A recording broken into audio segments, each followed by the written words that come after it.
Hello good morning दोस्तों। आप लोग कैसे हैं? आशा करता हूं कि आप लोग बहुत अच्छे होंगे। दोस्तों, रोज़ की तरह आज आपके लिए लेके आया हूं भारतीय राज्य व्यवस्था का शॉर्ट नोट्स, जिसमें आपको भारतीय संविधान के अंतर्गत संसद का पार्ट लेके आया हूं, जिसमें पार्ट 1 होगा और पार्ट 2 संसद के बारे में बताऊंगा। तो आज पार्ट 1 पे चर्चा करेंगे दोस्तों। तो आइए दोस्तों देखते हैं। तो हेलो दोस्तों, आज हम संसद के बारे में बात करेंगे। इस वीडियो के माध्यम से आपको संसद पढ़ाएंगे। तो दोस्तों देखिए, संसद का अंग तो संवैधानिक प्रावधान भाग 5 में अनुच्छेद 79 से 122 तक दिया गया है। और इसकी अंग की बात करें तो संसद राष्ट्रपति, राज्यसभा और लोकसभा से मिलकर बना हुआ है, जिसमें राज्यसभा उच्च सदन होता है, जो अनुच्छेद 80 में इसकी बात की गई है। और लोकसभा की बात करें तो ये निम्न सदन होता है संसद का, और अनुच्छेद इसका 81 में विस्तृत रूप से चर्चा किया गया है। और कार्य की बात करें तो केंद्र स्तर पर विधि निर्माण का इसका कार्य होता है संसद का। तो आइए देखते हैं कि लोकसभा में प्रथम बैठक 13 मई 1952 को हुई थी। इसके प्रथम अध्यक्ष गणेश वासुदेव मावलंकर जी थे। और राष्ट्रपति सत्राहूत या सत्रावसान एवं विघटनकर्ता। और इसमें लोकसभा अध्यक्ष स्थगनकर्ता या सदस्य बनाने की न्यूनतम उम्र इसमें 25 साल होती है। लोकसभा का सदस्य होने के लिए कम से कम 25 साल की उम्र होनी चाहिए। और इसमें प्रथम महिला अध्यक्ष बनी थी लोकसभा अध्यक्ष की मीरा कुमार जी, जिसे स्पीकर कहते हैं। और अगला है आपका लोकसभा की सीट संख्या क्या है, ये आपका दिया हुआ है चार्ट के माध्यम से। तो आइए देखते हैं। इसमें दिया है कि अधिकतम प्रावधान जो है, इसको पहले देखते हैं, फिर देखेंगे वर्तमान में स्थिति क्या है। तो अधिकतम प्रावधान में लोकसभा के 550 सीट हैं। पहले 552 था, जो 2 सीट एंग्लो इंडियन का होता था उसे समाप्त कर दिया गया है। तो ये जो राज्यों से 530 सीट हैं और संघ राज्य क्षेत्र से 20 सीट, दोनों मिला के 550 सीट। और वर्तमान में जो स्थिति है ये 543 की है, जिससे राज्यों से 524 सीट जो संसद है जीत के आए, और संघ राज्य क्षेत्र से 19 सीटें हैं। देखिए नोट में दिया है इसके बारे में, जैसे आपको ऊपर अभी बताए हैं कि जो एंग्लो इंडियन का पद समाप्त कर दिया गया उसके बारे में दिया है कि नोट, यदि राष्ट्रपति की राय में लोकसभा में आंग्ल भारतीय समुदाय का प्रतिनिधित्व पर्याप्त नहीं हो तो वह लोकसभा में उस समुदाय से 2 सदस्यों को मनोनीत कर सकता था।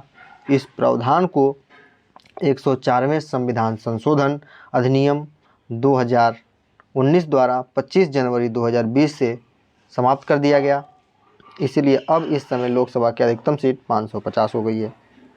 और लोकसभा सदस्य संख्या संबंधित राज्य हैं, आइए देखते हैं। यहाँ दिया है, आप देख सकते हैं, इसे लद्दाख दिया है ऊपर का सबसे भाग नंबर 1 लद्दाख में 1 सीट लोकसभा की। उसके नीचे आप आते हैं जम्मू कश्मीर में 4 सीट 5 सीट। इसी तरह देखिए कि जो 80 है उत्तर प्रदेश में लोकसभा की 80 सीटें हैं, और ये मध्य प्रदेश में 29 सीटें हैं। इसी प्रकार जो ये काउंट दिया गया है उस राज्य के लोकसभा की सीट के बारे में चर्चा किया गया है। यहाँ देख लीजिए, ये दिया है कि चंडीगढ़ में 1, लक्षद्वीप में 1, पौंडीचेरी में 1, जो गोला करके क्रम दिया है। तो जिस राज्य में उसका जो सर्किल में अंक लिखा हुआ है, ये उस राज्य का लोकसभा सीट की संख्या है दोस्तों।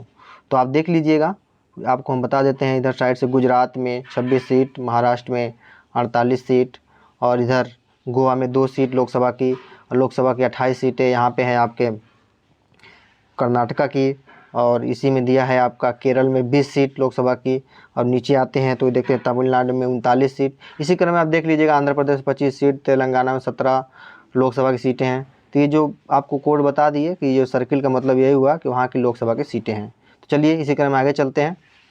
देखिए लोकसभा अध्यक्ष उसका जो लिस्ट ये दिया है कि सबसे पहले लोकसभा के अध्यक्ष अर्थात स्पीकर भी कहते हैं उसे, कौन रहा। तो पहले आपके रहे जीवी मावलंकर जी, जो 15 मई 1952 से 17 फरवरी 1956 तक रहे।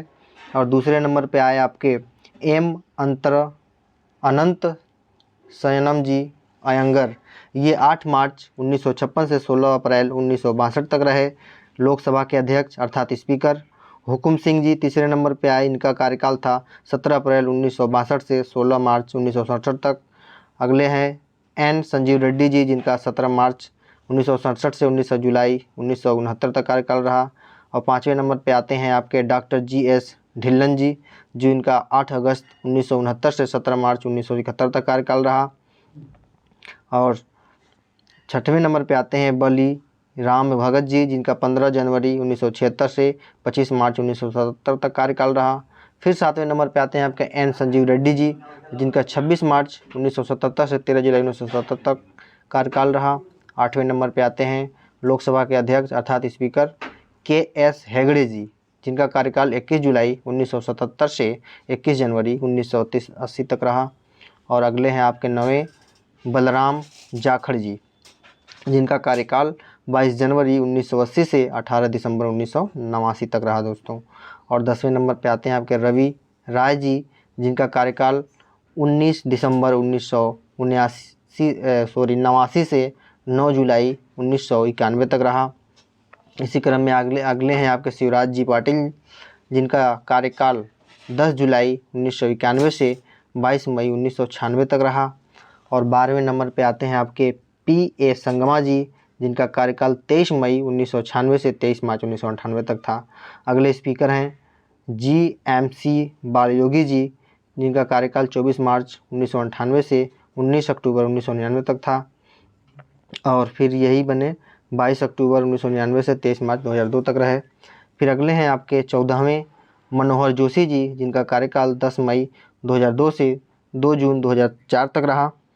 और 15वें नंबर पे आते हैं आपके सोमनाथ चटर्जी जी, जो लोकसभा के 15वें अध्यक्ष थे, जिनका कार्यकाल 4 जून 2004 से 31 मई 2009 तक रहा दोस्तों।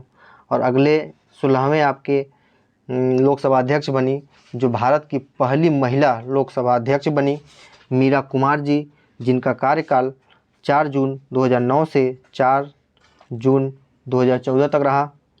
और अगले स्पीकर आपकी रहे सुमित्रा महाजन, जिनका कार्यकाल 6 जून 2014 से 17 जून 2019 तक रहा।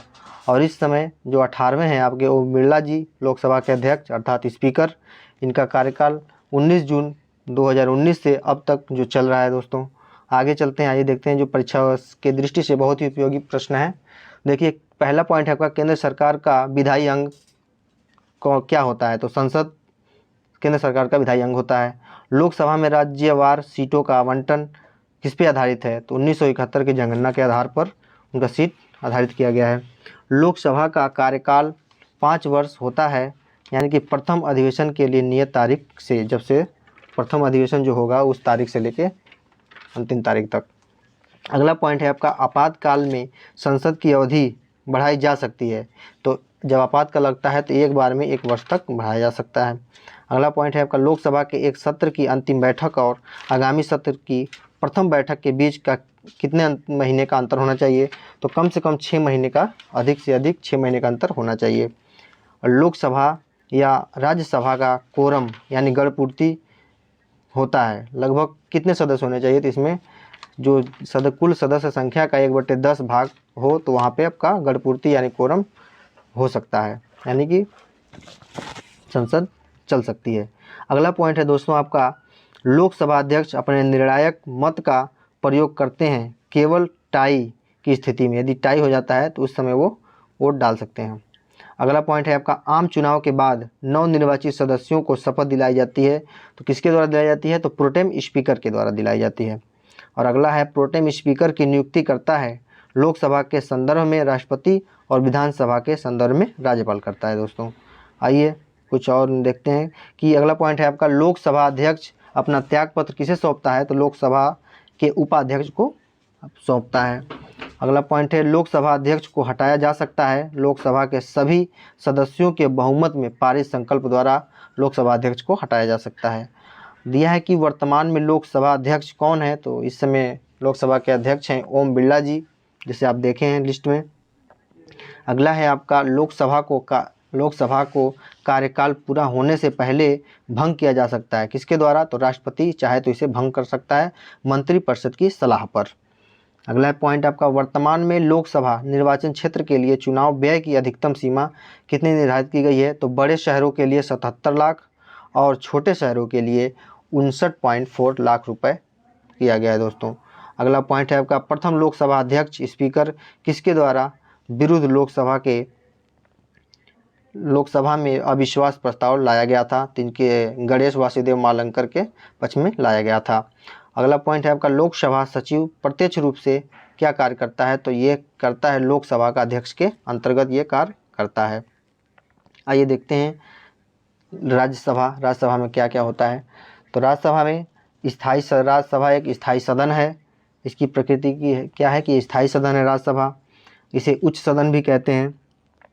और इसका जो सभापति होता है, पदेन सभापति, ये उपराष्ट्रपति राज्यसभा का पदेन सभापति होता है। यदि सदस्य की बात करें, सदस्य बनने की इसकी न्यूनतम आयु 30 वर्ष होनी चाहिए, तो राज्यसभा का आप सदस्य बन सकते हैं।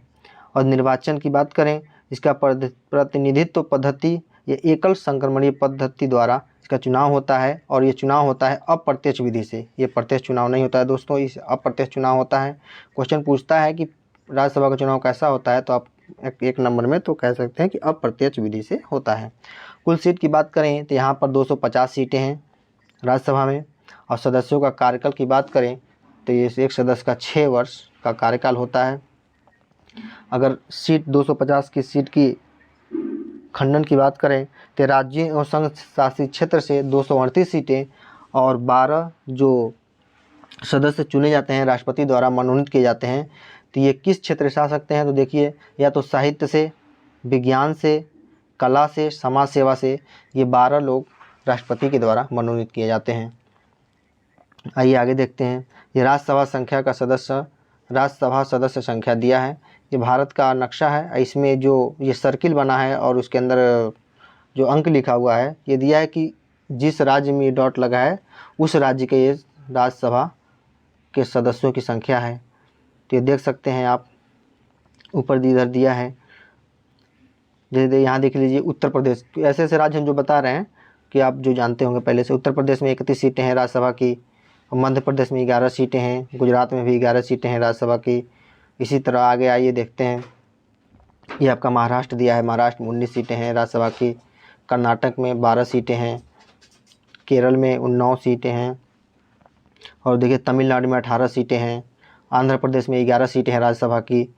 इसी क्रम में दोस्तों ये सब दिया है, हम आपको ऐसे स्क्रॉल करके दिखा दे रहे हैं, आप देख लीजिएगा क्रम में। और आपको PDF मिल जाएगा टेलीग्राम में, और टेलीग्राम का जो लिंक है आपको डिस्क्रिप्शन बॉक्स में मिल जाएगा, आप वहां से चाहे तो PDF डाउनलोड कर सकते हैं दोस्तों। ठीक है दोस्तों, आज का वीडियो यहीं समाप्त होता है। वीडियो देखने के लिए धन्यवाद। आपका दिन शुभ हो। बहुत सही।